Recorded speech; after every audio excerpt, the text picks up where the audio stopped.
Video I'm going to talk to you about the next controlled assessment, which is where you're going to compare a poster and a trailer from a sitcom, and we've covered sitcoms recently in class. Now, the one we're going to be looking at is the In-Betweeners. So you're looking at the In-Betweeners poster and the trailer, and you're going to compare the similarities and differences and how they appeal to the target audience. Now, it's really important that in this piece of coursework, which is 1,000 words long, that you answer the following questions. Okay, so what are the codes and conventions of each product? What are the similarities between the poster and trailer? What are the differences between the poster and trailer?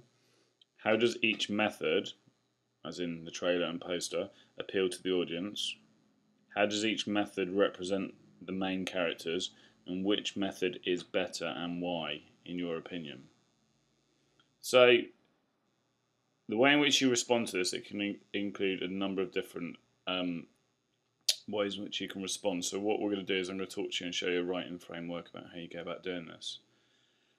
So again, some of the questions that we just covered, make sure that you are trying to include these within your coursework. So remember, for the trailer, things you've got to talk about are mise-en-scène, camera angles, lighting, props, characters, music, locations. For the poster, I want you to cover the fonts, the lighting, the mise-en-scène, the strapline and the headline, and the images. Remember that when you're doing this, you're talking about how these promote the series The In-Betweeners and how effective this promotion is. And what you're trying to do is you're trying to compare the similarities and the differences and the generic conventions of both. So like I said, for the trailer, mise-en-scène, cover everything in the scene, locations, lighting, props, characters. Camera angles, which camera angles have been used, how are they effective? Lighting, are the scenes predominantly dark or light? Why do you think this is? What does it tell us? Props, what props have they got? How are they used? Characters, who are they? What do they represent? How do you know this? Logos and taglines, what do they tell us about the show? What do they tell us about the character and institution involved? Music and sound. Tell me about the diegetic and non-diegetic sound. What does it tell us about the trailer and or the sitcom and the series? Locations. Is the location typical for a teenage sitcom? If so, why? If so, why not? Again, what does this tell us? For the poster, make sure you say what colours are the fonts and the denotation and connotations of the fonts and how they pick these. Lighting, where is the majority of the light focused and why? How have they used lighting? Mise-en-scène, we've discussed about before. Words, what sort of words they're using, why is it in a certain place, why has it been included, what does it again tell us? Images, what do they suggest to us? What do they tell us about the series and the people involved?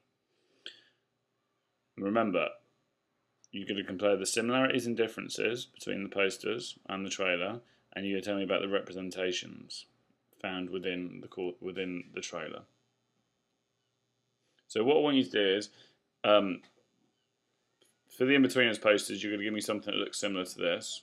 So we're going to put the poster in the middle, tell me about the various elements of there around the outside in boxes. And for the trailer, again, screen print the important areas of the trailer and annotate with how this tells us about the various things that we've discussed previously that I just taught you about. There is a writing framework for this, which is found in Assignment 7, Comparative Task, and it's this document here. You need to make sure you look at that before you do the controlled assessment. The way in which you lay it out, and this is the writing framework. Part 1, background, program background and institution. So this would be written. Answer these questions here. Part 2 would be the poster analysis, and this would be type responses in which are going to be cut out. Okay, so and answer these questions. What does the title of the program mean? What's the genre? How does the lighting and colour of the poster, what does that tell us? Layout, logos, images. Part 3, again, genre, lighting, narrative, images, taglines, music. And part 4, which will be written, will be the comparison. Make sure that you have revised this before the controlled assessment because you can't bring this in with you, but you can bring in your own notes, etc., etc. So write this up into your own words so you know exactly what you need to cover.